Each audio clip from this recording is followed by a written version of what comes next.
amazing how the time flies. It's been 16 years I came to the school. It's been 16 years I graduated from the school. You know, I've been doing panels and conferences in a lot of schools, in a lot of colleges, a lot of high schools, about communications, sport broadcasting, journalism.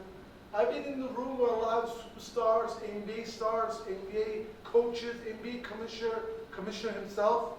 I've been with a lot of people in the same room, but I've never been excited as if am I today. Because today I'm here in the school where I graduated, so it has a different emotion feeling on me. I feel a little, actually a little sensitive. Okay? Yeah, sensitive. Okay? So, where we're going to start is, you know, career choices and plannings. I'm sure everybody, you know, I've been in those seats. You know, like years ago, I used to watch people, what they talk to us. And, you know, then I promised myself one day, I'm not going to be boring. Because I know it's sometimes so boring to listen to a guy showing for hours some panels and stuff. But it all started when I was a kid. I used to go to the market, get some, you know, paper boxes, or from the garden, you know, like big boxes. I used to cut them out, carve it. I used to get inside the box, and I used to tell my family stories. So I was pretending and imagining that I was on TV when I was like 10, 11 years old. So, you know, when I was 10, 11, I said, no, okay, I know what I'm going to do. I want to do this job. I want to be in front of the camera. I want to tell people what I think. I want to touch people's hearts.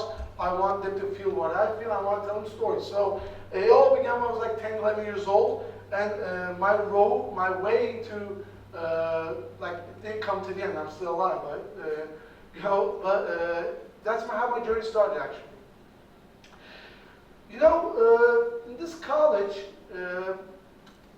CIU, Cyprus International University, I'm sure when you go into the website, there must be a lot of information. I'm sure a lot of guys in the panel are going to say great things about here. But for me, the most important thing that changed in me in the school was, you know, everybody comes here with the exam, right? Say it, man, you know, we get into the exam, and we all frustrated and stressed. And I had the points, like, back then it was like 348. I couldn't go to, like, some public colleges, like Marmara University or something like that. But I choose to come here, especially as with, how should I say, as with scholarship. Why I came here was actually I want to be far from my family. I want to live, you know, I want to, you know, look out for myself in life. But what changed here in me was when I came here, I was a big boy. But when I was leaving here, I was leaving as a young man. So the most important thing changed in me was, you know, I grew up here. Like, so that's very important when you're starting in real life, after school life, after your students' years. So today, what I'm going to talk about is a lot of things. I'm not going to say, I'm not going to talk about communication fundamentals or something like that. I usually do my panels about that, but I'm going to tell more about, you know, myself, my story, how we came and ended. I'm 39 years old. I'm a journalist. I'm a writer, sports broadcaster, and sports commentator. I also was one of the first TV faces of one of the biggest music organizations in the world, Rock and Coke in Turkey. And I was one of the first faces of NBA Europe Live organization in Turkey.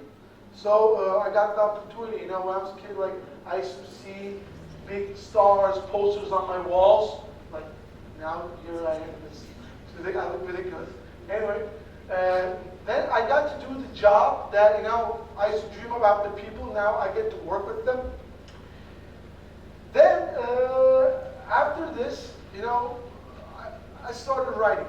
When I was in college, I couldn't write a lot. Actually, sometimes you make choices, and sometimes the choices makes you. Sometimes you have to leave yourself to the path, and the road takes you somewhere. Sometimes there are things you have no control over. So, okay, we all know the world only makes sense if you force it to.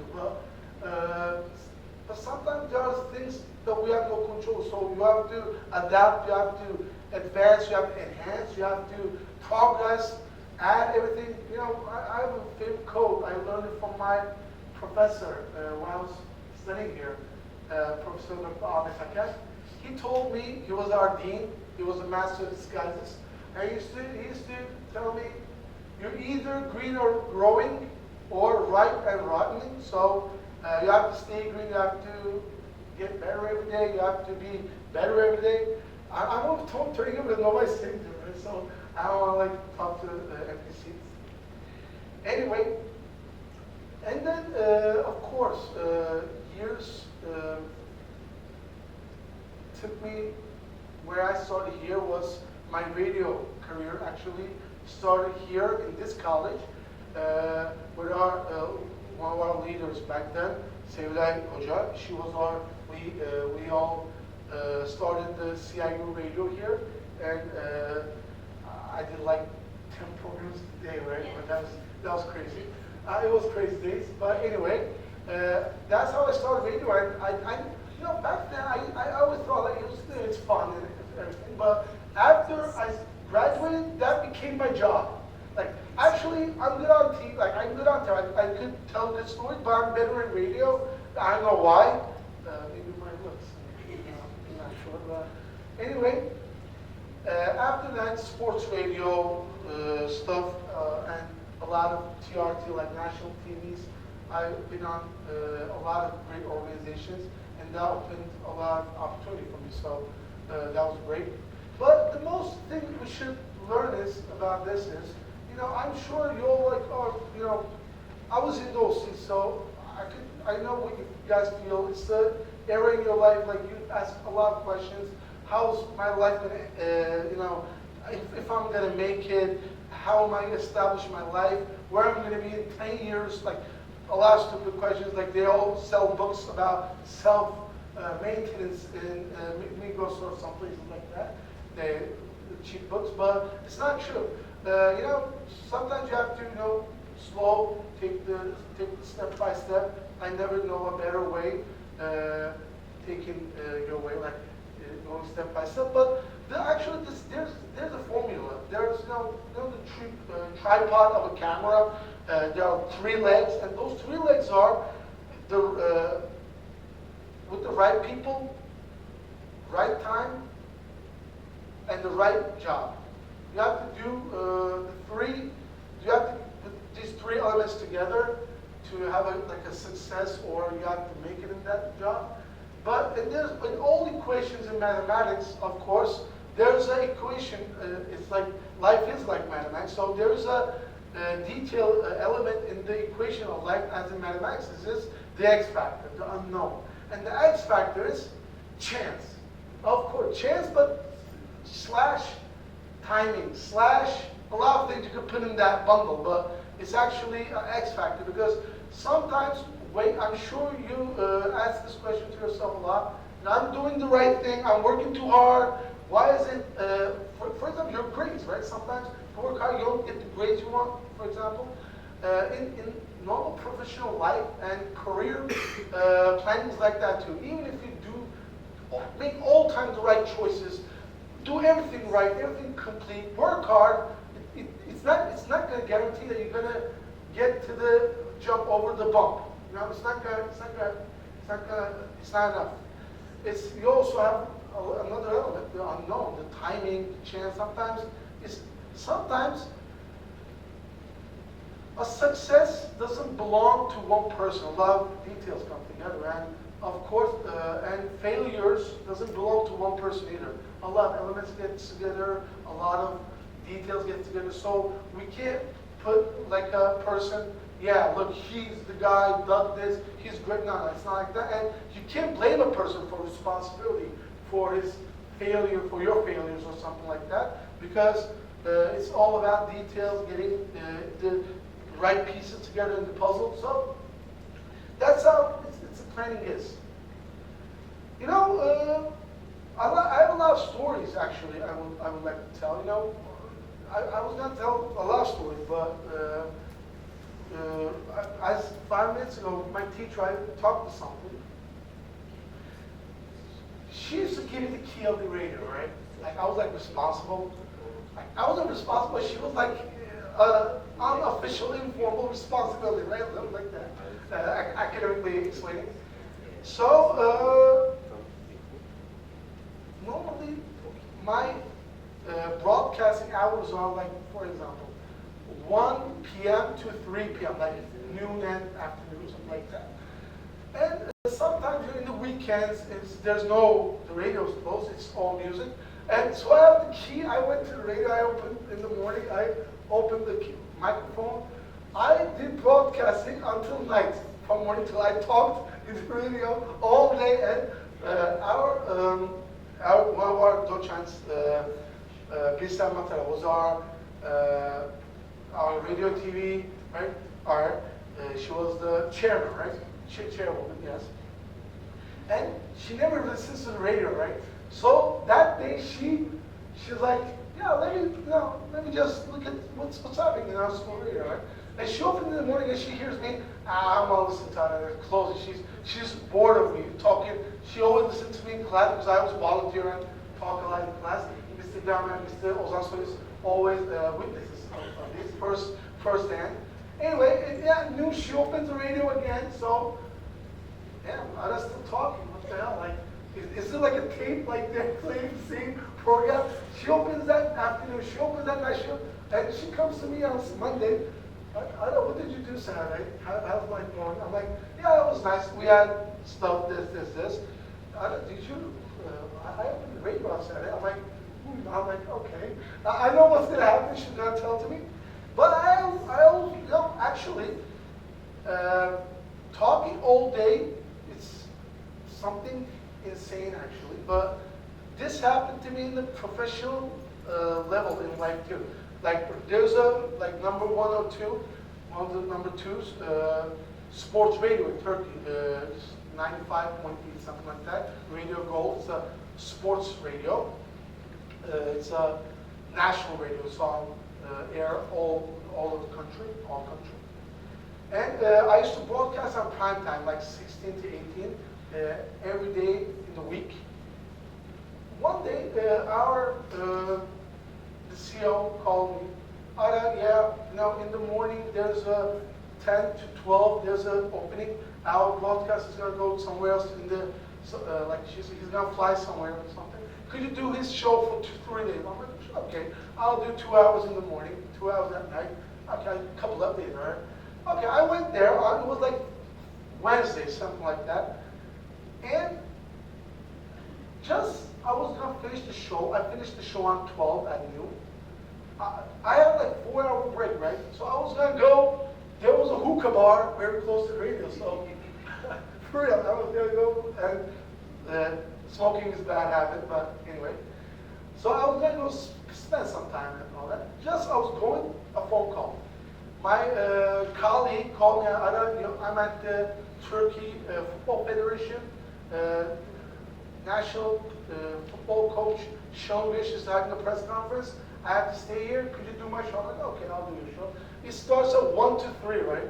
So I did a show on 10 to 12, 1 to 3, and I had 1 hour break, 3 to 4 to my program. One of my best friends now, he's very famous on TV, on Spor, a very big sports channel. He said, I can't make it today. I'm sick. Could you do my show 1 hour? Okay, I'll do your show. I did a show, and then at 16, I did my show. So every hour I was closing. Today, that's all for today, folks. And 5 minutes later, I'm doing another same opening. It was crazy, insane things. So this, in an amateur standpoint, which you ingest experience, you can face it as the same way in professional life. But the thing we have to take inside of this, like the pull out and have an idea is, some people think, no, they never have done our job, and they're like, yeah, you guys are doing, what are you guys are just going in and talking on the microphone. Bro, then do it yourself. It's not that easy. Like, it's a very serious responsibility. With one word, your radio could be closed. With one radio, you can get sued. With one word, people can hate you. With one word, you could get on Twitter and people can curse you. It's a crazy job, right? So, and they think like, you know, you just do it easy because you're talented. No, okay, talent is important, but talent means nothing. The way, the skills you advance, how to use your talent, now that's something you have to achieve in order to do any job, any way in life. So, why I explain this is, to do a 10-hour broadcasting all day, it's the fruits of the old years that passed. And you know, okay, I learned this, I know how to take it. I could, like, it's like doing a cardio. So you can't start on cardio on Monday and do 2-hour running. You have to start with 10 minutes, next thing maybe 15. So after years and years, it helped me. Now I can tell you know, I could do a 24-hour show without stopping.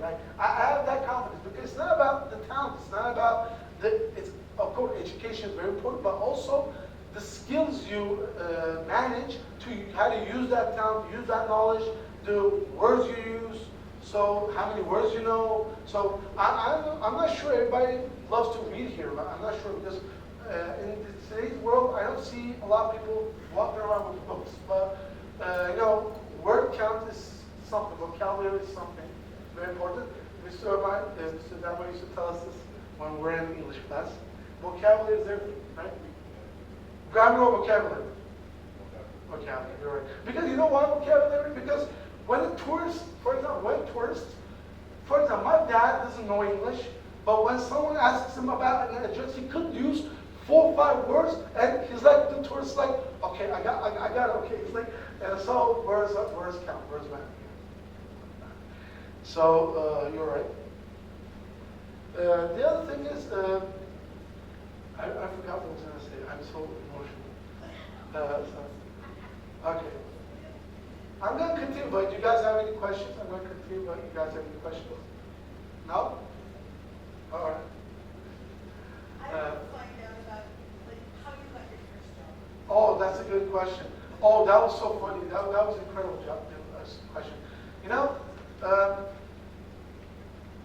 in 2005, when I was studying here, I had interning in CNN Turk, and it was the CNN. When I was interning in CNN, that was back then was Doğan Media. Now it's Imran Media. But when it was Doğan Media, in the same company, they had the channels like Dream TV. Back then it was a very important channel, Channel D, and a lot of radios and stuff. And that summer, even if I was an intern, they made me the face of the channel for the Rock and Roll. That was crazy. Like, I mean, normally in those buildings, they usually use them as coffee carriers, you know? Like, they'll bring interning, you know, they act like bring us service. They use them for serving coffee, right? So that was something. But the detail is, your question is, the next summer, I was going to go back to CNN, and they had to have because my school was continuing. I couldn't work officially. I had to intern because my school was continuing here. So next summer, this is so tricky. Next summer, I went to CNN, and they had to have an open interning like a capacity. So one of my friends, like moms, they asked, I have this. Well, I know this woman. She's such a great person. She works in Gazeteci. It's like a protest, anti-capitalism newspaper, right? So okay, let me go. Maybe she'll give an idea and stuff. I went there. She's like, I know. What are you doing about it? Like talking about movies, sports. I was like trying to express myself. The woman's like, you're like 21 years old. I've never seen this much knowledge altogether. Like, okay, would you want to intern here? Yes, I would. And that summer, I interned in Gazeteci. And the funny thing is, Rock and Coke is sponsored by Coca-Cola. And for the protest of this organization, there was a festival called Bachelor. It's like a protest music organization, and they made me the face of that organization. Like one summer changing, I was on from capitalism to anti-capitalism. I can't do that. That's your job. So it's not my job. For example, that really reminded me of something. I actually, when I was first interning in this business, a lot of great people we learned fundamentals from in the firms, company newspapers. They always told me, Ara, you should be a politics journalist, politics commentator and stuff. I always didn't want to. I could do it better than maybe a lot of people, but I didn't want to be the part of a world that divides people. I like concerts, I like stadiums, I like basketball arenas, because they unite people on the same place. For example, a singer sings a song and the guy next to you, like 5,000 people, feel the same feeling. For example, right beside you, maybe the guy's how should I say, lawyer. On the left, he's maybe a kebab guy, right? He's kebab, right? In front of you, maybe he's a thief. On the back, maybe he's a pimp. You don't know. There's a lot of people on the same area. They feel together, right? That's unbelievable. And same as the football match. When a goal is scored, people are jumping on me. We're hugging. They're kissing my head. Something. I'm like a lot of different people from different areas in the society gets together, unites on the same platform, and feels the same way, acts the same way. So I rather prefer to be a part of that part of the world. So that's the way I think I like. So that why I actually want to put the spot on this, because this is like not a very important subject, but actually that defined my whole career and path. So maybe I would be someone else if my choice was more about economics or politics. Of course I read politics. Of course I talk about, but that's not my job to get on TV and give messages about politicians or present this party leader or something. So that's something I don't want to be a part of that. For example, TV shows. One politic TV show, they sit against each other on different tables. But in sports programs, there's a triangle table and they just sit around it. So that's how different it is actually. Sitting face to face and sitting together. That's a very important detail. Do you have any questions? I'm gonna take part. Do you have any questions? You could ask me PG-13, rated R, doesn't matter, man. What was the challenges that you faced and how did you What was the challenges I faced? Yes. Where? During your career? The most, that's a good question. I think the most challenging thing was, does everybody knows the team Beşiktaş here? Beşiktaş. Yeah. Football. Huh? Can I see the hands? Do people know it? Very less. Nobody knows. Okay. I was a very Beşiktaş fan in football. I grew up in the area. I went to Beşiktaş High School. I grew up in I lived in the veins of the club culture, right? Actually, my real godfather, who passed away a couple of years ago, lived in Los Angeles. He used to be an important manager in the club years ago in Süleyman Seba era.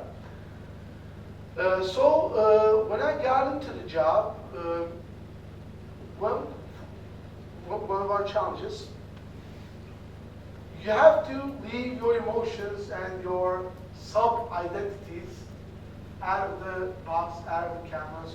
When you put your microphone on, it doesn't matter if it's red, yellow, blue or yellow, because I always talked very negative things. I gave a lot of news about Beşiktaş, so sometimes I became a Twitter trend topic twice or triple times. They're massively cursing on me. God damn you for a Beşiktaş fan like you. You're not a man. Blah blah blah. F word, this word, a lot of stuff. But like some of them are my friends, like, you know. I even saw my friends cursing them. That's crazy. They know I'm a Beşiktaş fan, but I have to do my job. I have to say what I believe in, say the right stuff, because in news, in broadcasting, in journalism, of course there's manipulation. Of course there is people are trolling the society, but the most important thing in this job is the news, the information. Like, you have the right to talk about the information however you want, but you don't have the license to create a wrong information or the wrong news. Like, that's the important detail. When you have the ethics and when you have the right fundamentals, which you took the right fundamentals from the right masters, you don't do this to yourself. So you always follow the rules, stay by the principles, stay by the fundamentals. I mean, like, everything in life is fundamentals. Even walking, you can't step twice left feet when you walk. You have to put your right and left accordingly. So everything's about fundamentals. So, you know, communication is very important, because how I decided to get in this, actually, okay, when I was a kid, I told this story. I used to make boxes. I used to get inside the box, tell the story. Okay, but another detail is, the biggest challenge in my life is about the communication, because I blend in to two societies in my lifetime that I didn't know the language of. When I first moved to America, I grew up in New York State, United States in New York. I'm a guy from Manhattan. So when I first moved to New York, I didn't know English.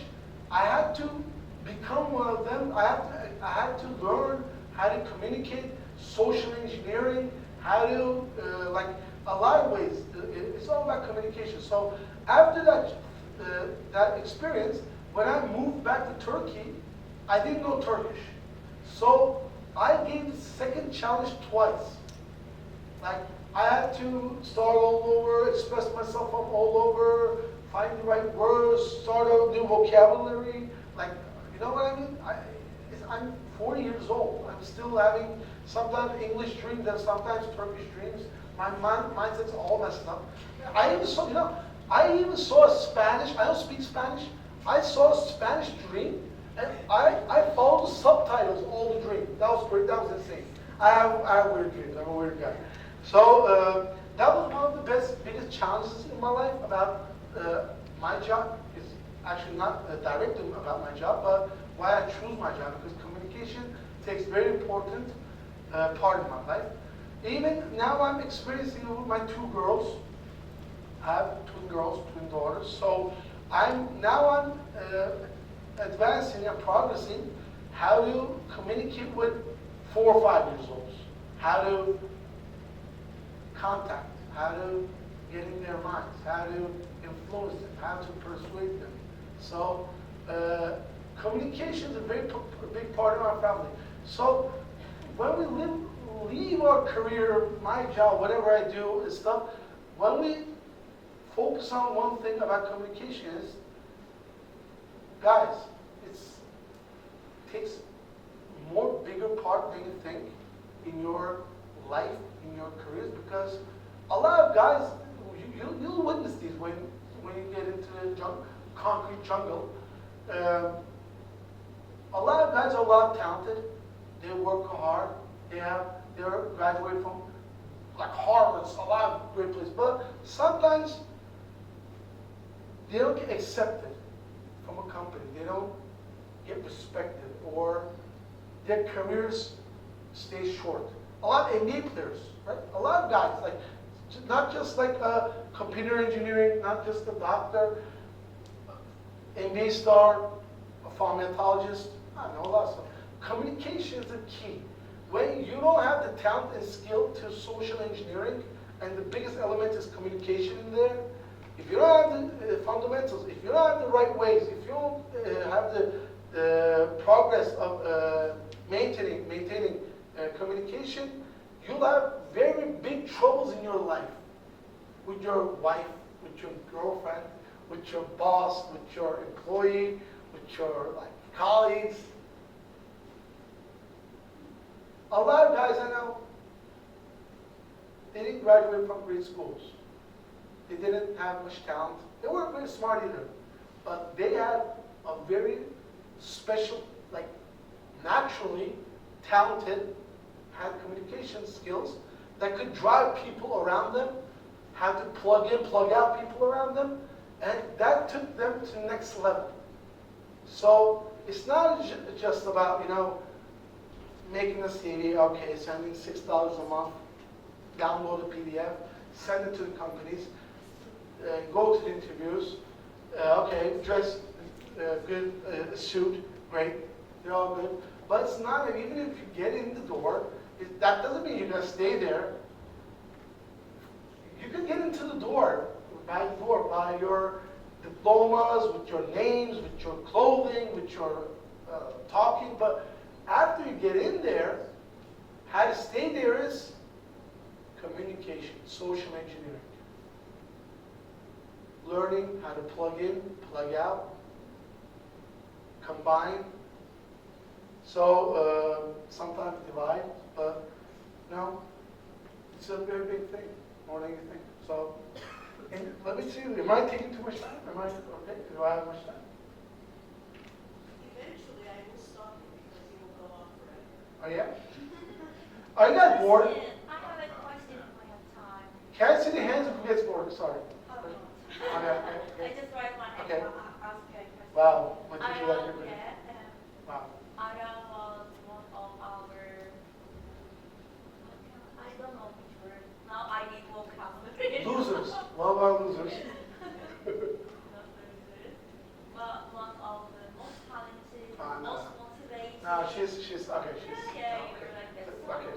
I'm glad you can accept the compliment. Okay, okay. You know what? I want you to share how you can just keep your motivation. Oh, that's great. From the early years of the Yes. university till now, because I think it is going to be so inspiring for our students because you are a kind of student that try to always just Okay. build the skills, motivation. Maybe this can Okay. motivation. Again, my answer is very easy. Don't read stupid self-maintenance, stupid cheap books we get buy from supermarkets and stuff.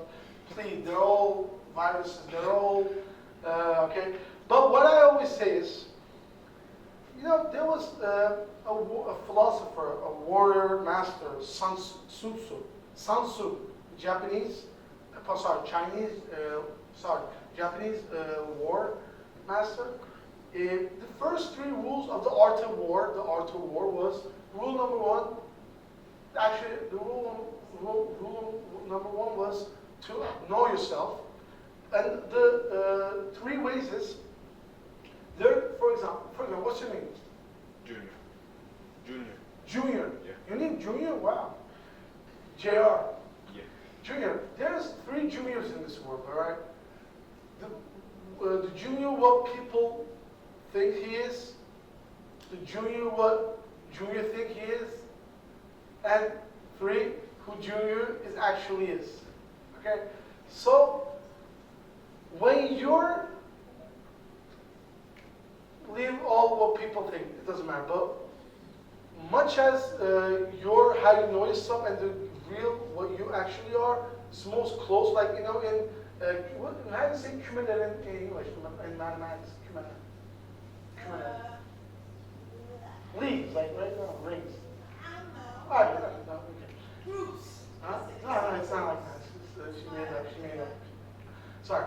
So, as close as you get to really know who you are, if you face the most ugliest truth about yourself, the most weak side of yourself, and when you're honest to yourself, then you could get something that a lot of people doesn't have. You could be unbreakable psychologically. Because when you know everything about yourself, when you face it all over by the beginning, by then, what people think you don't even care about them. So motivation comes from a strong character, strong psychology, unbreakable character. And you can't stop there, and then the other thing starts. What you love a lot, how you dream a lot. You have to be a dreamer. If you don't dream, you don't have a life. As William Shakespeare says, first dreams die and then people die. Like first, so you have to leave your dreams die. I always am a dreamer. I'm trying to, educate my kids to be a dreamer. I want them to dream a lot. I'm not talking about like dream big Hollywood, fancy car. I'm not talking about that. Having a dream, I want to do this. I want to do something with my life. I want to do something this with my life. It doesn't matter if you do it or not, but as long as you dream, continue on dreaming, because you know what's so interesting about self-motivation? I'm sure everybody here, everybody has minimally one dream, right? Maybe some of you has 100 dreams, the things you want to do. But the interesting thing is, 10 years ago, were you dreaming the same thing? No. So, as the road goes on, as the journey goes on, your dreams change too because you change too. But the thing is, what I always say to every young fellows around me, when you find something you love a lot, that could be a job, that could be a feeling, emotion, you have to hold on to it with your two hands and you can't let it go. That's the most important thing about motivation. You can't let it go. You can't let them take it from you. They could do anything to you. Look, they could break your heart. They could put you on your knees. They could kill your honor. They could do everything to you, but they can't do one thing to you. They can't change who you are actually, right? So if you have something, you hold on to it. That you hold on for your life, a dream, a feeling, an emotion. You have to hold on to it, and you can't let it go. That's the secret of motivation, I think, in my perspective. Yeah. Any questions? Do we have any other questions, ladies and gentlemen? Either I'm very boring or very clear. I'm talking very clear about the way I see questions. There are two. Clear. You call it Okay. clear. All right. So, wait, stay there. Wait for Okay. Okay.